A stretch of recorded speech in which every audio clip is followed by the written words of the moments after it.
What's up, citizens? Black here from CasaBLACK Gaming, and today I'm going to discuss the differences between the different starter packs and which ship might be right for you.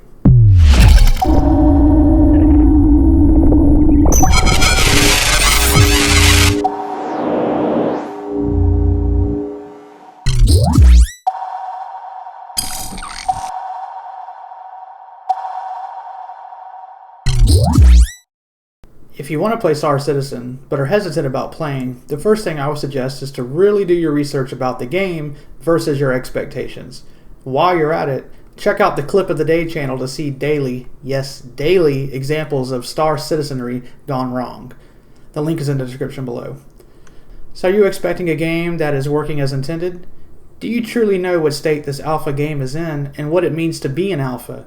Are you expecting all of the features to be in-game? Are you okay with progression resets? Will server or game crashes that cause you to lose something you have been working on for an hour or two piss you off? Will dying for no reason or your ship exploding for no reason make you mad? Will server performance being up and down frustrate you? After following the game and anticipating a specific feature like medical gameplay or salvaging and then it getting delayed a patch or 3, will this make you angry? If you answered yes to any of these questions, then you might want to sit out for a bit. Some will tell you to wait until the free fly events, which happen 2 or 3 times a year, such as the Invictus Military Week every May, or some of the other various free fly events that pop up every few months or so, and these are great times to check the game out and to fly a ship or ships for free, but also understand that these are also the busiest times to try the game out, and the performance can be rough during these times, and is not the best to necessarily see what the game is like, at least until some of the key technical features are implemented. I'm sure that some of those questions I asked are still ringing in your head. Let me tell you why I play Star Citizen and who I recommend it to.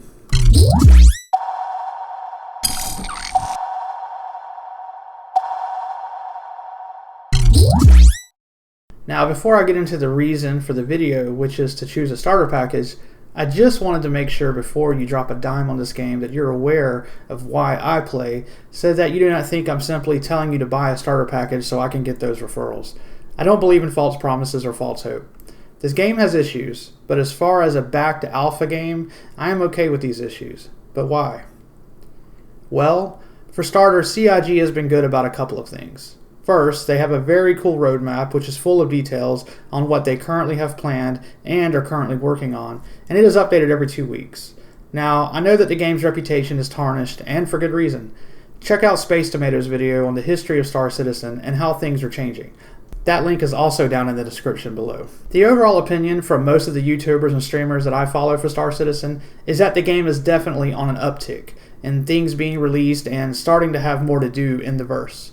There are videos each week on progress or things coming in the next patch, which, by the way, they are doing quarterly patches with little 0.1 patches in between those quarterly patches to smooth out things or add things like ships that did not quite make it in time for the promised quarterly update.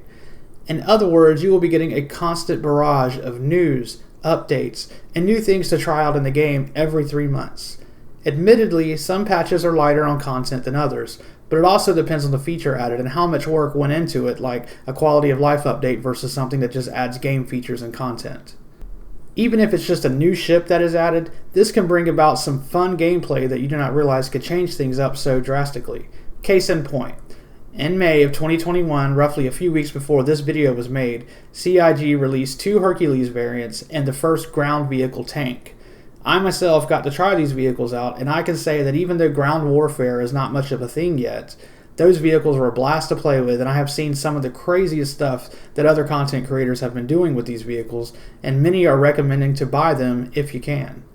So yeah, it's these kinds of exciting moments and just the huge potential of what you see on any given day that draws me into this game and why I play, but you'll hear more about that in future videos. You're here because now you're ready to purchase a starter package, but which one, and is that all you need to buy to get started with the game?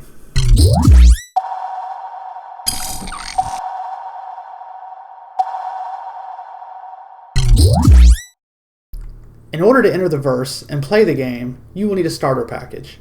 Now, if you're on the fence about playing still, but are okay with spending around $50 US, then there are 2 options for you. Choosing either of these ships will give you access to go anywhere in the verse and to play missions, which in turn will earn you in-game money that you can use to purchase ships in-game. Just be aware that with any patch, money and those ships you bought in-game can be gone. From what I understand, there has not been a patch that wiped your money or ships in over a year, but many are expecting one soon with some of the vast inventory changes that are coming up within the next few patches. Just a fair warning. So, that is what to expect when you buy one of the two basic ships. But which one should you buy? The Mustang or the Aurora? I will say that for me, I bought the Mustang first. The Mustang is a pretty sweet looking ship with its folding wings and is supposed to have a nice cargo area. However, as of this current update of 3.13.1, the cargo area is not working, which means that one of the main features of the ship is void, which therefore leads me to instead suggest getting the Aurora as the ship to go to. The Aurora has a big advantage as of 3.13.1, that being a bed, which allows you a place to log out from while in space instead of having to go back to a space station and landing to log out. You can also squeeze one or two boxes into the space behind the seat when entering the ship, which opens up delivery quests for you, although I might avoid Quantanium delivery quests for now until you can upgrade the ship. The Aurora can also do early level bounty missions and allow you the chance to start that reputation, which as you do more of those quests unlock higher tiers with better money rewards, and will allow you to upgrade the ship components to be faster, more survivable, and with better weapons. If you're wondering why there is a $20 difference for what appears to be the same Aurora at $65, that is because that version comes with the Squadrons 42 single-player game package as well. You still get to take part in the persistent universe, but once Squadron 42 is released, you will also get that game as well if you're interested in playing it. And since the standalone package for Squadron 42 is $45 by itself, if you're interested, it would be a better deal to go with the $65, as that puts the Squadron price at only $20. It is optional though, and you can get it at a later time if you prefer, which I will explain later.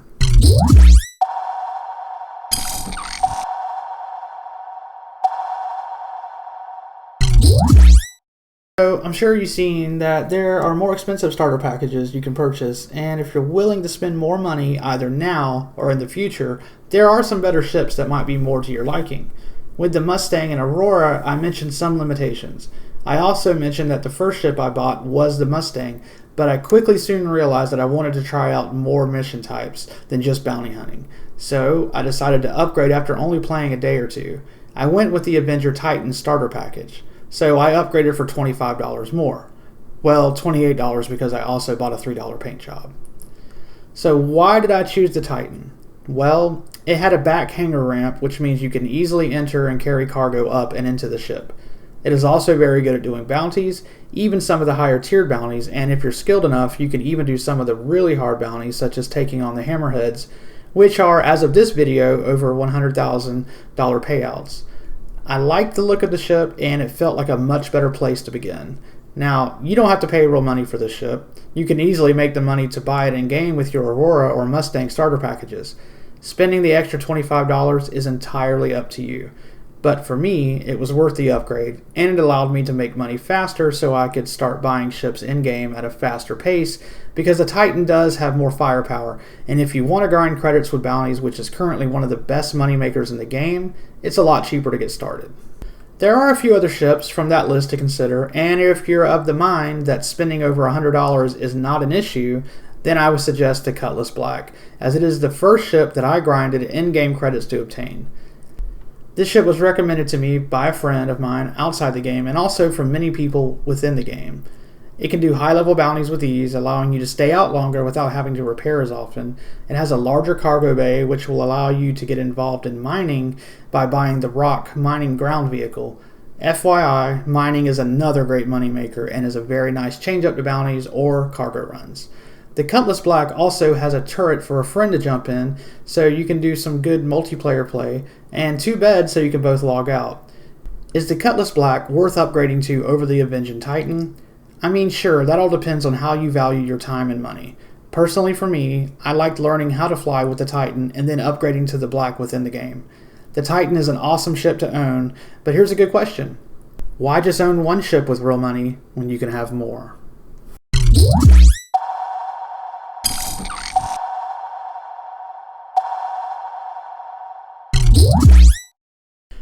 I know, I sound like a shill for CIG. I did a pretty good job of trying to talk you out of spending money, and here I go now trying to tell you to go buy another ship. WTF? Well, there's a perfectly good reason for this. Because of the ability to upgrade your real money bought ships, here's a scenario. You really like your Avenger Titan. I mean, loving this ship is a real thing. However, you also want to truly own something else like a Cutlass Red, for instance. By the way, a Cutlass Red is the medical version of the Cutlass Black, which allows you the ability to respawn at its onboard medical bed, which is truly valuable for on-foot FPS missions, at least for now. Many people buy additional ships because of the ability to upgrade over time. I did this. After I had my Titan, I decided that I wanted the Cutlass Blue, which is a limited time offer that is only sold a couple of times throughout the year, but I wanted to keep my Titan for now. So what I did was I bought another Aurora. I did not buy another starter package because you only need to have one starter package. The base Aurora starts at $20. So I bought that one, and then every week or two kept upgrading it to, by $10 or $20. Then as the sale for the Cutlass Blue started, I decided that I would just upgrade my Titan package to the Blue package because it was closer in dollar amount.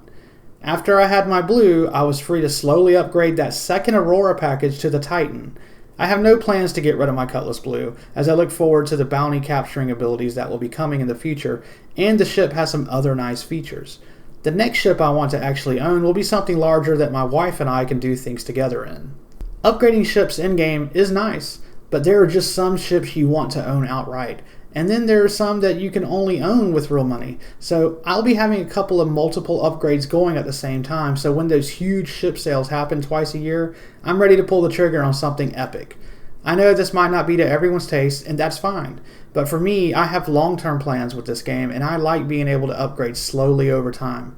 I don't know where I'll stop at, but I definitely see myself owning some of the larger sub-$1,000 ships like the Polaris or definitely the Hercules. So, that concludes this quick guide to the verse. If you like my videos, please consider joining my newly founded community. My aim is to bring a positive communal approach to my channels and to encourage each other both in-game and in the real world to stay mentally happy.